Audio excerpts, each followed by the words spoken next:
நீ விஷத்தை குடிச்சிட்டு இருக்கா? எவனாவது சிந்திப்பா நடத்தி 800 கோடி மக்களுக்கு 100 கோடி மக்கள் தாண்டா நீர் இருக்கு.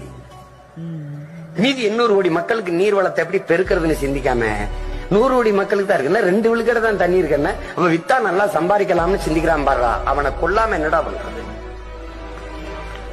யோசிச்சு பாரு. தண்ணிய விக்கிறானடா.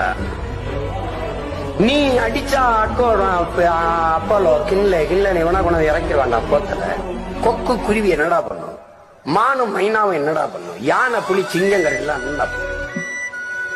நீ வீட்டுக்கு வீடு போர் போடுறிய 400 அடி 1000 அடி 500 அடின்னு. மரம் செடி கொடிலாம் எவ்வளவு அடிக்கிறா? வேற இறக்கம் கீழே போய் உறிஞ்சிட்டு வந்துருக்க. உலக உயிர்களை பற்றியே நீ கவலைப்படலைன்னா இந்த ஒரு இனம் தான் கவலைப்படு. ஏன்? நான் உயிர்மை நேயன். வாடிய வயிறை கண்ட போதெல்லாம் வாடினேன் என்று பயிருக்கும் உயிருக்கு என்று வாடி நின்ற வள்ளலார் பெருந்தகையின் வாரிசுகள் நாங்க தாண்ட. காக்கை குருவி எங்கள் சாதி, நீர் கடலும் மலையும் எங்கள் கூட்டம்.